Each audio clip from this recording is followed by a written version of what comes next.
Hi. We are continuing in C.S. Lewis's Mere Christianity. We're still in the third section, which is about Christian behavior. And this time, Lewis is talking about what does Christianity teach about marriage. Christianity teaches that marriage is for life. There is, of course, a difference here between different churches. Some do not admit divorce at all. Some allow it reluctantly in very special cases. It is a great pity that Christians should disagree about such a question.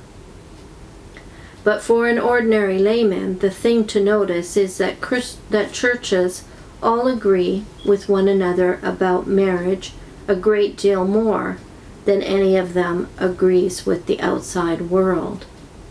I mean, they all regard divorce as something like cutting up a living body, as a kind of surgical operation. Some of them think the operation so violent that it cannot be done at all. Others admit it is a desperate remedy in extreme cases. They are all agreed that it is more like having both your legs cut off than it is like dissolving a business partnership, or even deserting a regiment. What they all disagree with is the modern view that it is a simple readjustment of partners to be made whenever people feel they are no longer in love with one another, or when either of them falls in love with someone else. To this, someone may reply that he regarded the promise made in church as a mere formality and never intended to keep it. Whom, then, was he trying to deceive? When he made it God? That was really very unwise. Himself? That was not very much wiser. The bride, or bridegroom, if we're talking about the bride, or the in-laws?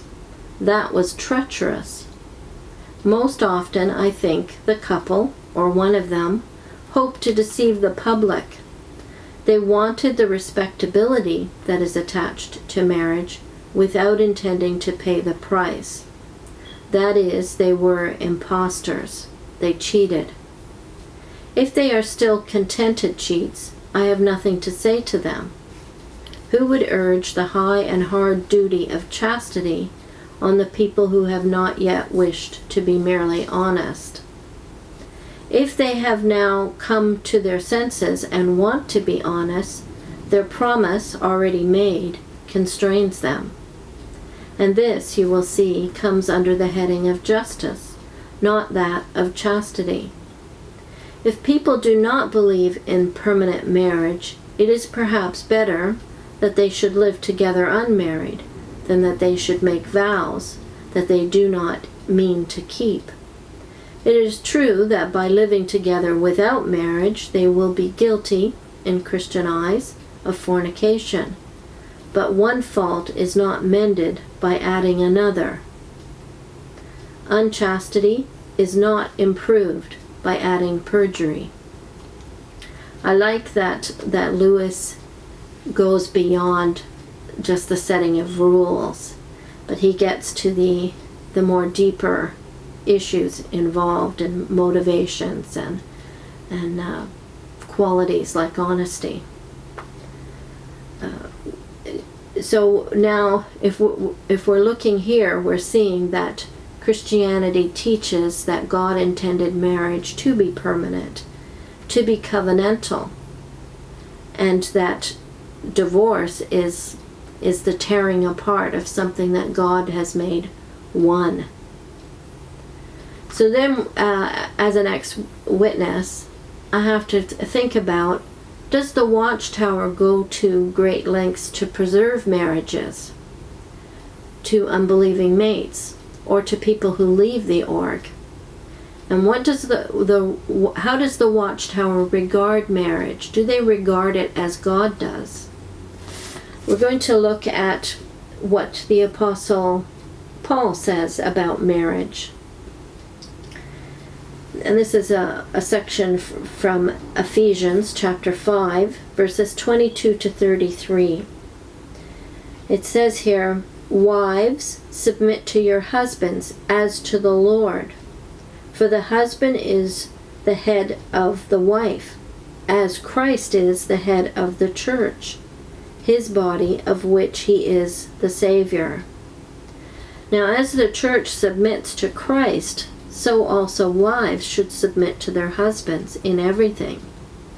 Husbands, love your wives, just as Christ loved the church and gave himself up for her, to make her holy, cleansing her by the washing with the water through the word, and to present her to himself as a radiant church, without stain or wrinkle or any other blemish, but holy and blameless. In this same way, husbands ought to love their wives as their own bodies. He who loves his wife loves himself. After all, no one ever hated his own body, but he feeds and cares for it, just as Christ does the church. For we are members of his body. For this reason, a man will leave his father and mother and be united to his wife, and the two will become one flesh. This is a profound mystery, but I am talking about Christ and the church. However, each one of you also must love his wife as he loves himself, and the wife must respect her husband. This is the description of what God intends for marriage, and he gives us the model of Christ.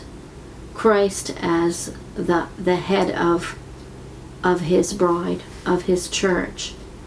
This is the model that is being recommended for husbands and wives.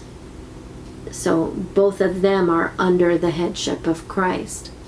So there's submission on both parts to what Christ's wish, what his wish is for the church and for people. This question was asked of Jesus in Matthew